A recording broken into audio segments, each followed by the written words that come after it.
How's it going, everybody? Welcome into the Skyline Sports Podcast. I'm your host, Jack Hartman, joined, as always, by my good buddy out on the West Coast, my co-host, Nick Normand. And we are here talking today about Daniel Jones. Breaking news, the Giants have released Daniel Jones.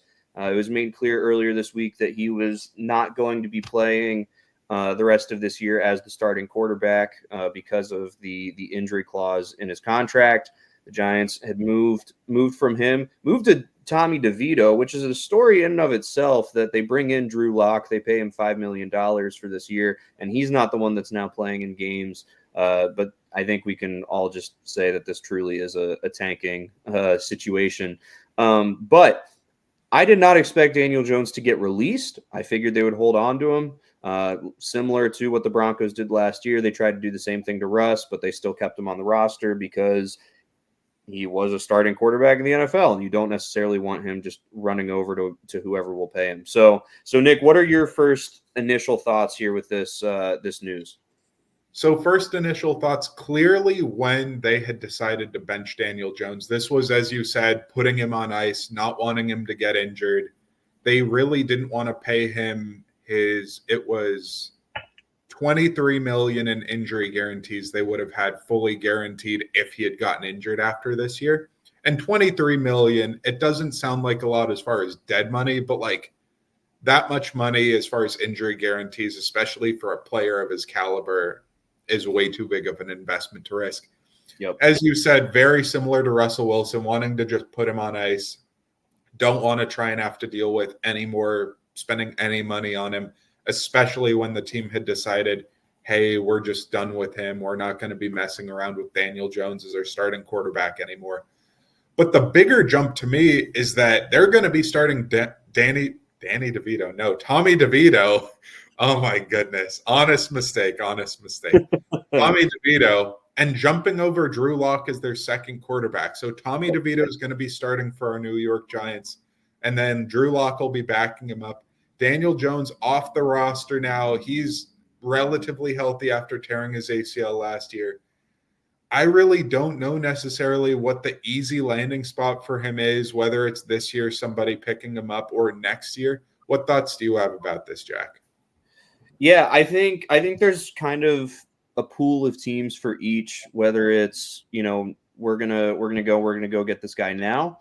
And the reason for that, and also the wait for the off season. And so when it comes to the guys that you're going to go and you're going to get them right now, I'm thinking about teams that are in their competitors this year. They're competing for a Super Bowl, and they want to have some assurance at the quarterback position. I think about the Vikings first. If Sam Darnold goes down, what do you have? What do you do? There's some other teams there too. But then also when it comes to teams maybe that wait and sign him this offseason, I'm thinking about teams that they're in need of a new quarterback. They're not going to be close enough and in the top 2 or 3 teams that are vying for a quarterback that they could get a Shedeur Sanders, a Cam Ward, a Quinn Ewers, whoever it is that they have valued that high. So that's sort of where I think we're at with that. I think we should read before we get into that a little more, this statement from the Giants president, John Mara, on Daniel Jones. He said after this news was announced, he said, "Daniel came to see me this morning and asked if we would release him. We mutually agreed that would be best for him and for the team. Daniel has been a great representative of our organization, first class in every way. His handling of this situation yesterday exemplifies just that. We are all disappointed in how things have worked out. We hold Daniel in high regard and have a great appreciation for him. We wish him nothing but the best in the future." So there are a couple things in this that I think we should talk about. The first being where it says we mutually agree that this would be best for him and for the team. So obviously it's the best thing for him. He was running wide. He was reports where he was wide receiver on the scout team. So obviously this is the best thing for him. But best thing for the team makes you think, how big of a distraction was this? How much was the locker room lost at this point when it came to Daniel Jones? Nick, what do you think? Do you think there actually is anything to read into this where he says it's the best for the team?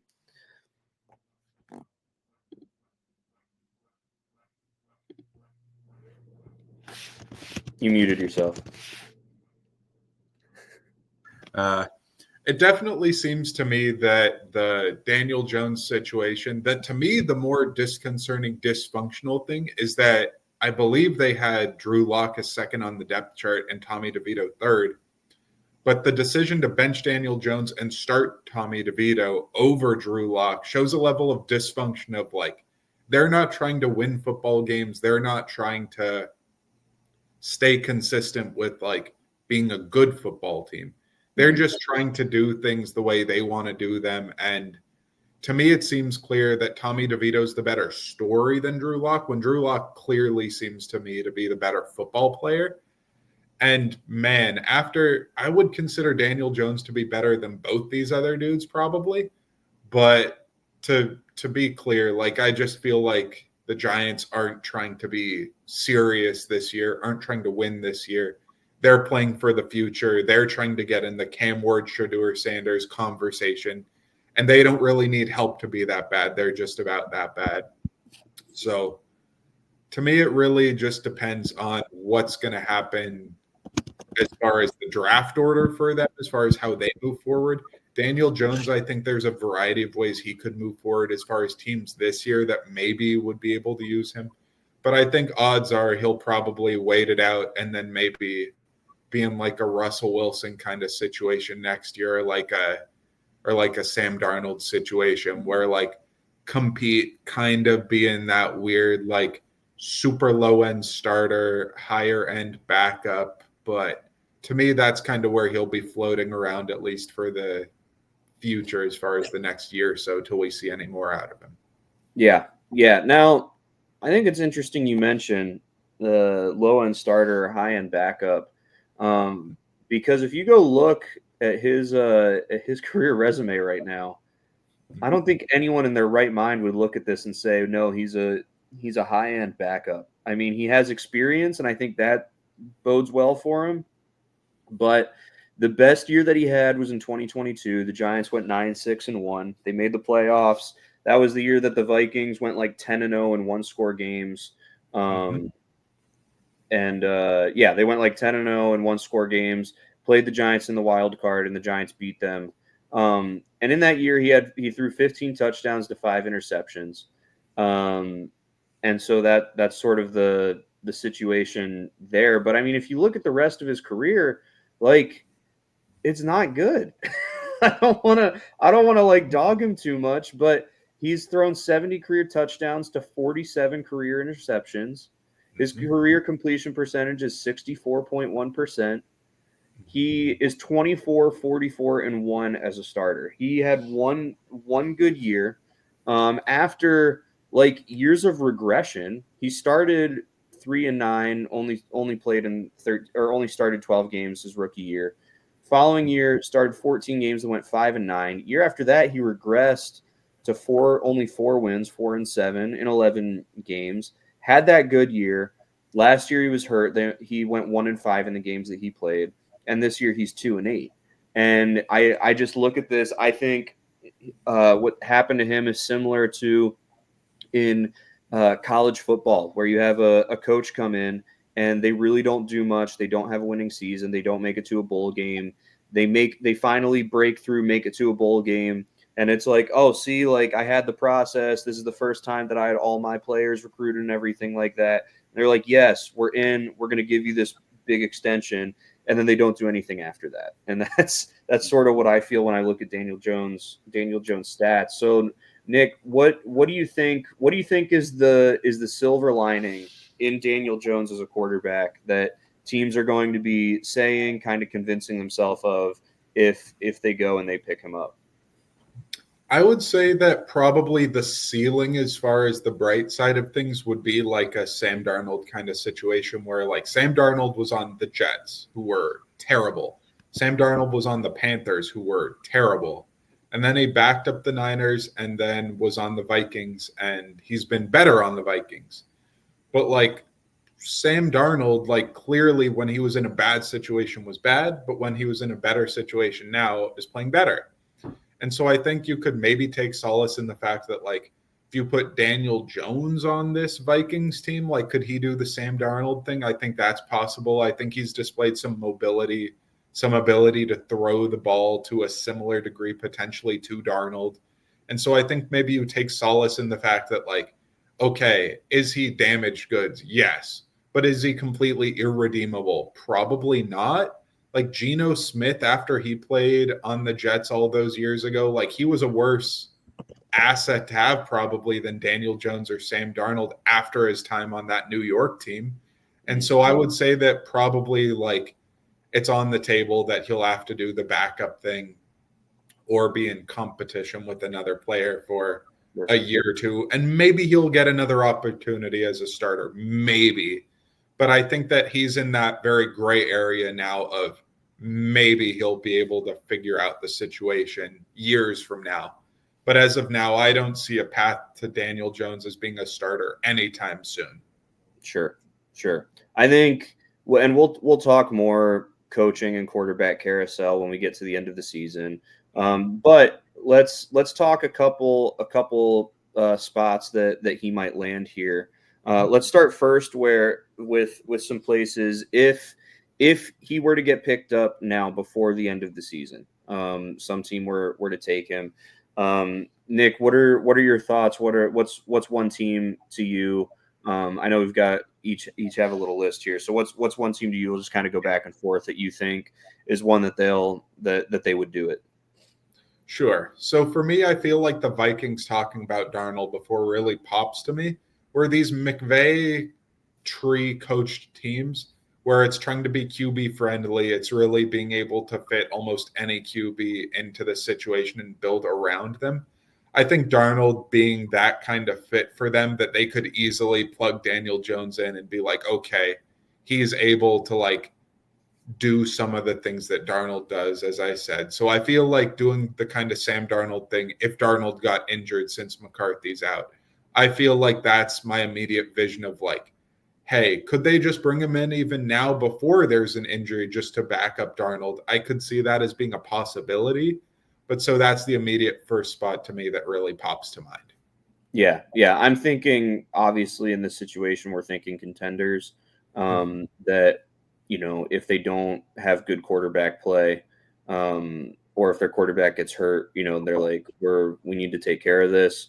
I think there are a few teams that have that already figured out. So despite Jordan Love having injuries and playing really, really bad, the Packers have Malik Willis, and he has looked great so far this year. But yeah, I think about the Vikings, and I'm like, I don't even know who their backup quarterback is. You know, it's probably like a Nate Sudfeld or a CJ Beathard or something like that. But it's like, okay, if you're going to be in the playoffs, is that who you want then in that situation? Maybe is it Mond, the old quarterback from? No, you are naming former Vikings, especially backups last couple of years. It's another former 49er rather than Beathard. It's Nick Mullins. Nick Mullins. Okay. So I named all of them but one, basically. You were there, though. You were there. Yeah. So I agree with that for the Vikings. I think, and you mentioned this, and I think it's a good call, is the Rams. The Rams, I mean, they're competitive right now. Like they really are. The NFC West truly is the battle of mid this year. You have 3 teams at 5-5 and 1 team at 6-4. And it's like, you know, I get that you play who you play, but like still, if you're all around 500, you know, that it is what it is. But one of those teams has to play in the playoffs. And so the Rams are still competitive there. You know, they're only 1 game back of the Cardinals. You know, also you have the Seahawks and Niners that, you know, have playoff experience that are there as well. But like you said, you know, Matthew Stafford, he's old. He really is. Like I feel like every time I see him getting interviewed or something, I'm like, wow, there's more and more gray hair in that head and in that beard than there was the last time I saw it. Like, so he's getting old, but yeah, I think, you know, you were talking about McVay type offenses with the Vikings under Kevin O'Connell, and why not just go to the source of the McVay offense and it be Sean McVay himself in the Rams? So I could see him there. Mm-hmm. I hear you there. The other two, one being a contender, one being not. the Lions just to be able to back up Jared Goff, I think makes sense, where I think they have the former Tennessee quarterback as the backup on the Lions still. What's his name? Hendon Hooker. Yeah. Hooker's one of them. Don't they have another backup too? They have two guys who are backing him up right now, I believe. But I see them, and the other team I see could be Miami. Tua's injury history. I feel like the Dolphins really don't like being unwatchable. And so I feel like Tua, even when he was injured, like them being bad, they hated it. And so I could see Daniel Jones being less terrible than like a Snoop Huntley there. Sure. Yeah. I think, and especially you think about the concussions and the injury history for him. That could be a spot. The Lions on the active roster only have Goff and Hooker. The emergency quarterback is Bridgewater last year. I was thinking Bridgewater last year, who they had. Yeah, the emergency quarterback, it has been said, is Amon-Ra St. Brown. And after his touchdown pass to Jared Goff, I'd be okay with that. Might be a little better than Daniel Jones, who's to say. But their practice squad quarterback is Jake Fromm, who has gotten a little bit of time with the Colts, I believe.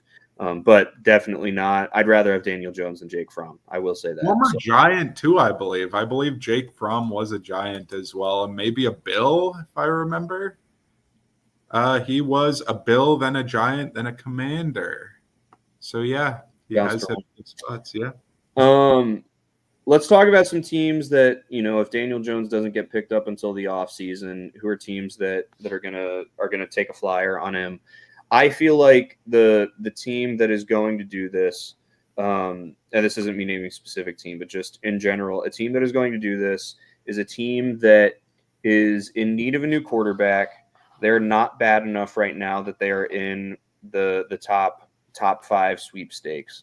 They're not competing for Shedeur Sanders. They're not competing for Cam Ward. They're not competing for Quinn Ewers. Whoever it is. They're far enough back, but they need a quarterback. I think about basically the way the Raiders were this last year, and they were at like 13, I think, and they were thinking maybe Jaden Daniels will fall to us, and if he does, we're going to take him. And everybody knew that wasn't going to happen. And so because of that, they're just like, we'll go with Gardner Minshew and Aiden O'Connell, and that'll be what we do.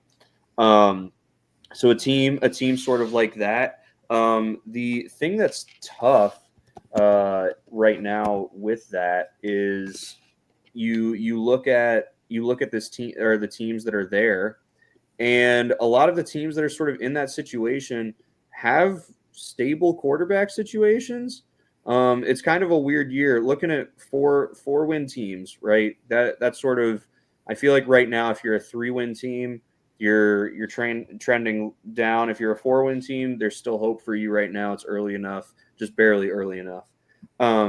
You have New Orleans at 4-7, who they've got so much money tied into Derek Carr at this point, and they're in such salary cap hell that like they just need to ride that out and let that happen. You have Cincinnati with Joe Burrow. Obviously, you're not moving on from him. You have Miami with Tua. If Tua stays healthy and he's playing and he's committed to play, you're going to stick with him. You just paid him. You have Tampa Bay with Baker. You just paid him. You have Chicago with Caleb Williams. You just drafted him. Then you have Indianapolis is the first one that I see that like would maybe do this. Maybe decide, we had Joe Flacco this year to back up Anthony Richardson. And let's get younger younger Joe Flacco. Let's get Daniel Jones to sort of do that same thing. I could see that happening. I think that is probably the best one of those. You have Seattle, the Rams, and San Francisco also all like right in that spot. But again, the Rams have Stafford. Now, isn't Stafford on the last year of his contract? I don't know. He signed an extension right after the Super Bowl win, I think. So I don't know how many years left are on that one. Let's take a look real quick. Yeah. Matthew Stafford is under contract through 2026. Okay, so never mind. They've got him for a little bit. Makes it even more surprising that teams were thinking they might be able to trade for Matthew Stafford, considering it wouldn't. But whatever. Anyway, the Rams aren't going to be there. San Francisco, they like Brock Purdy. They're not going to be there. So like I'm looking at Indy. I'm thinking there. I'm thinking maybe if Carolina wins a couple more, because right now they'd have the 8th pick. And so they're actually just like they are a little bit far back, and maybe just bring him in, let Andy Dalton go, and let Daniel Jones be the Andy Dalton of that team again, or for this next year. That's sort of where I'm at. Nick, what are you thinking? I hear you there. I feel like Indy makes a ton of sense. I feel like him being a younger Joe Flacco, that's a really good comp. I think maybe the only separator is like, okay, he has way more mobility than Flacco because Flacco's a sitting duck at this point. And so maybe you could run, because you obviously run a more mobile QB offense with Richardson, and maybe you could keep that kind of offense a little bit more with Jones. To me, that makes a lot of sense, though, with the Colts. I think the Browns make a whole lot of sense. They obviously have DTR as their backup right now, along with Jameis, along with Deshaun. But they just said there was a release. There were reports out of Cleveland last night during the Browns-Steelers game, which sadly was a Steelers loss, that they're planning on bringing in more competition for Deshaun. And given they just picked up a win, that seems like that could toss them out of the QB sweepstakes potentially. But I could also see them trying to take a bigger swing on like a Milrow in the first round or something like that, maybe too, where it seems like they got to keep Deshaun because the financials would screw them. But it definitely seems to me that they're going to want to bring in somebody maybe a bit better than Jameis. But like, to me, Jameis, Daniel Jones, kind of similar kind of players, a lot of turnovers, mobility, kind of high and low. And so I feel like he could kind of fit into that mold on the Browns as well. Yeah. I also I think about the Pittsburgh Steelers, honestly, because I think if the Steelers decide we're going to bring back Justin Fields and Russell Wilson and we're going to run this thing back the exact same way, I think that would be a really smart thing for them to do.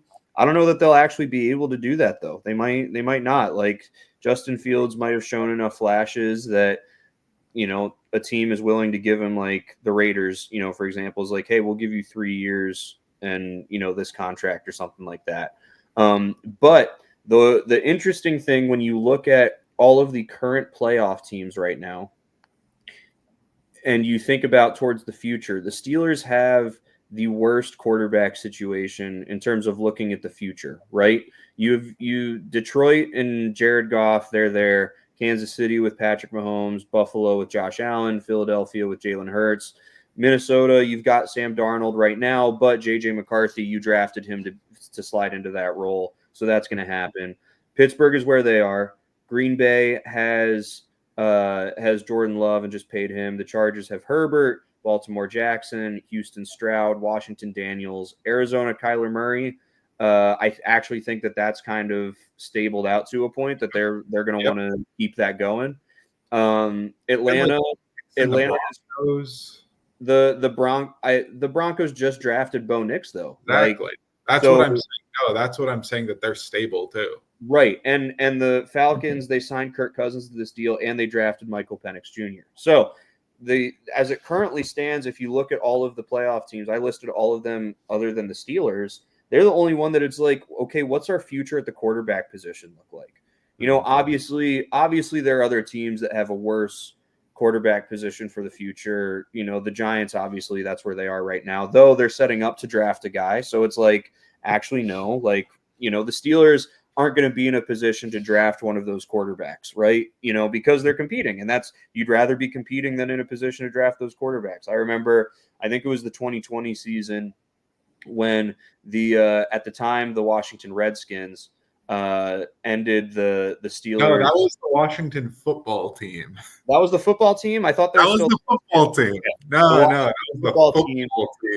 The Washington football team ended the Steelers, like, what was it, 11-0 start, 10-0 start? Yep, 11-0. I remember like a mic'd up moment before the game, Mike Tomlin saying to Chase Young, like, hey, I never want to be in a position that I could draft you if I wanted to, right? Yep. And that's the Steelers. They never are in that position. So they're never going to be in a position to draft a guy like that. So I've digressed too much. But get back to the point, like Daniel Jones might be a guy that the Steelers bring in and they're like, why not? Like we've got Russ, we've got Justin Fields right now. It's working for the most part. If we can't keep them together, because I do think I don't think it works if you don't still have Justin Fields if you have Russ. Because I think we saw that last night in the addition to the run game that Justin Fields can be. I'd love to see a package that has Russell Wilson and Justin Fields and Cordero Patterson out there. I feel like that would just be insane. But anyway, I could see the Steelers bringing in Daniel Jones and giving him a shot. Mm-hmm.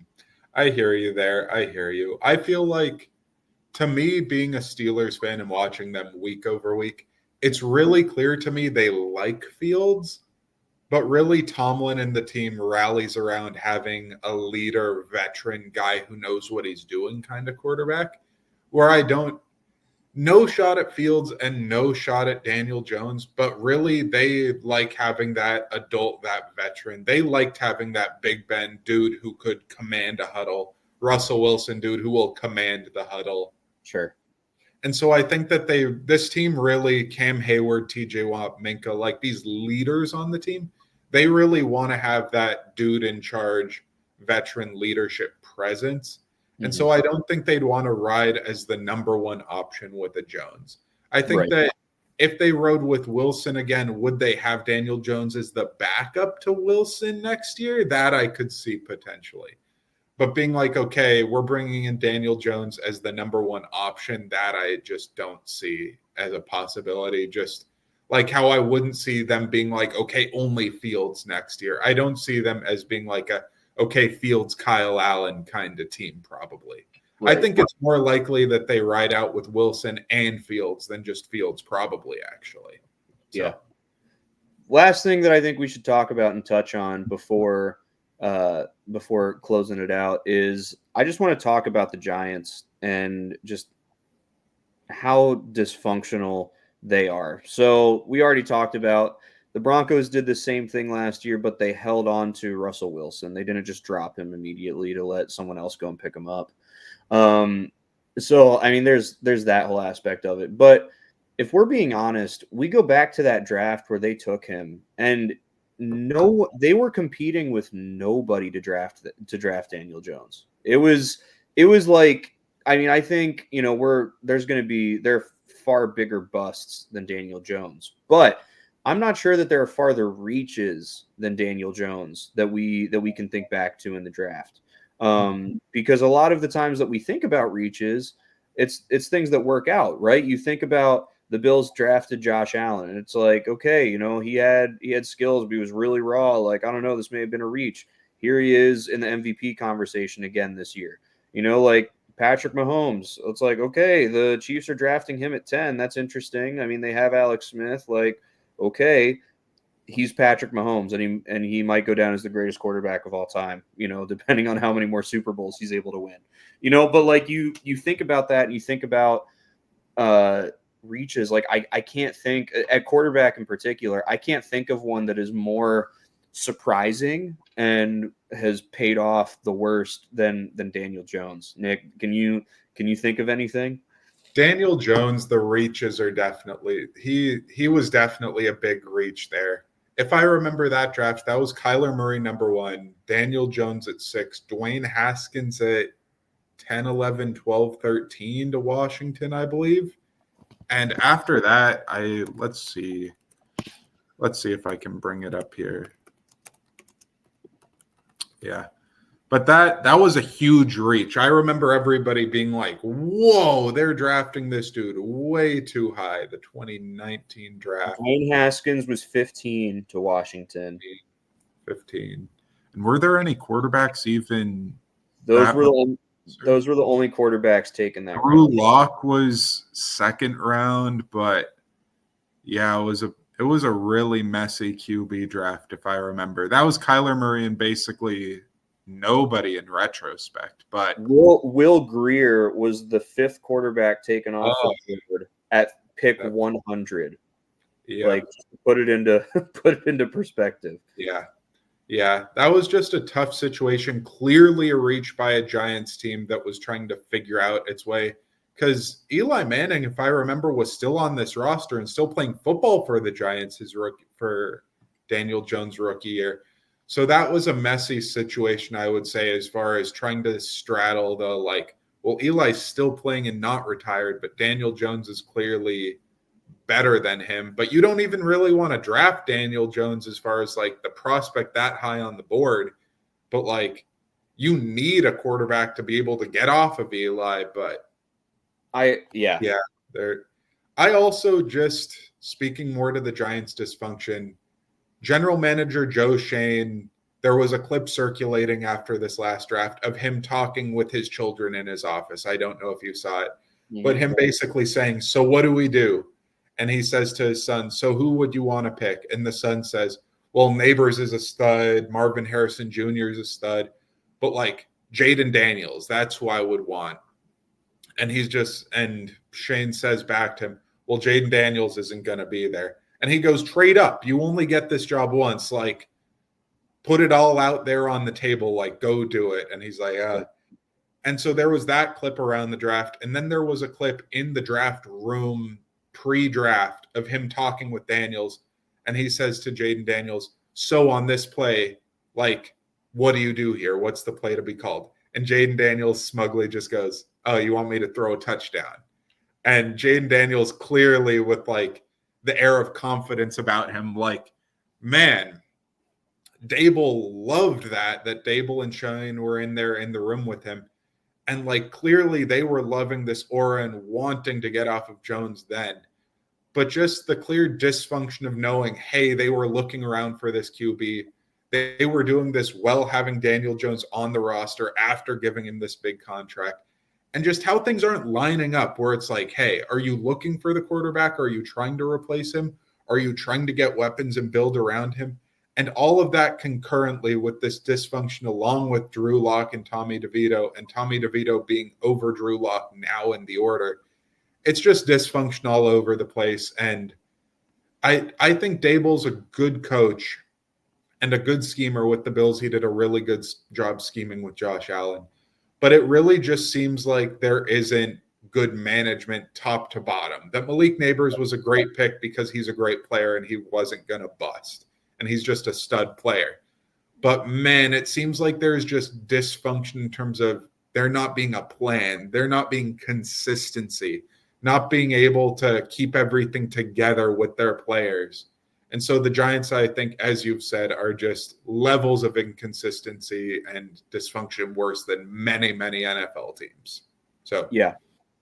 I mean, I think I agree with you when you look at that draft and it was like, listen, like they did need a quarterback, but there were so few quarterbacks taken in this draft, like so few quarterbacks taken in this draft. Just for the record, Gardner Minshew was taken in the 6th round of this draft.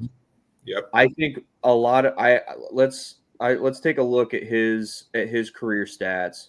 His career record is 17-28, which is a higher win percentage than Daniel Jones. His touchdown to interception ratio through his career is 67 touchdowns to 33 interceptions, which is a better rate than Daniel Jones. You know, like it was such a reach, man. Like maybe you say Mitch Trubisky was a higher reach than this, but a lot of teams were thinking like, no, he's good and he should be a lottery draft pick.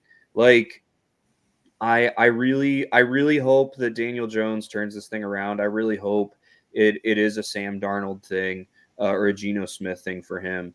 My concern with him compared to them is with them, like they left, and I don't think we ever saw their ceiling while they were at the Jets.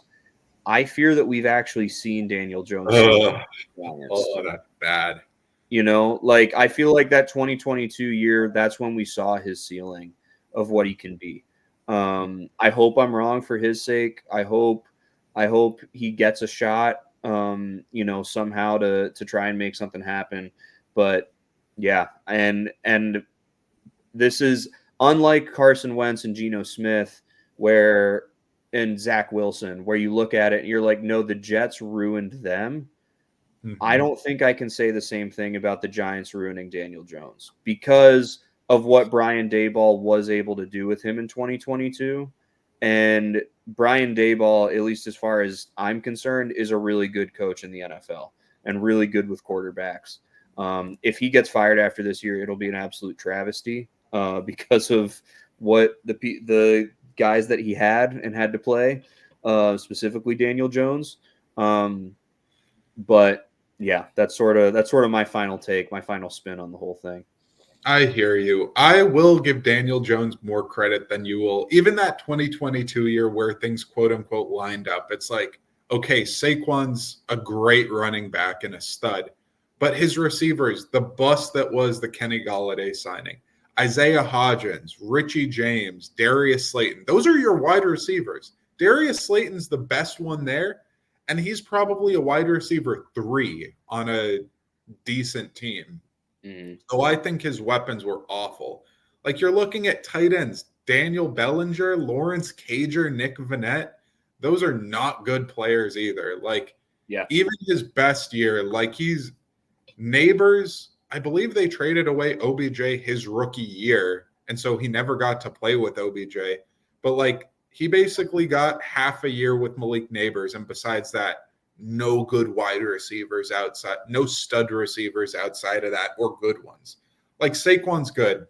Mm. And when they got Andrews the tackle or Andrew Thomas the tackle, Andrew Thomas is a good tackle.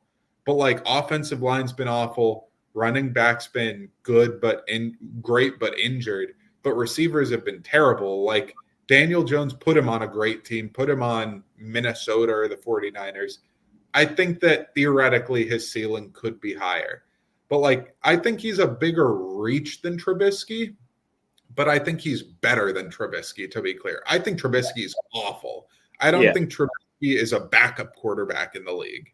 So Right. that's just Yeah. my opinion there. Trubisky is a bust. Daniel Jones is a reach. And like we've talked about a little bit, there is a difference there. So Yeah. cool. Well, everyone, thanks so much for watching as we react here to this Daniel Jones situation, and we'll see what the Giants do. We'll see if they're able to get Shador Sanders. We'll see if Dayball keeps his job. I hope he does because I think he deserves it. But yeah, thank you all so much for watching. Enjoy the games this weekend, and have a great one.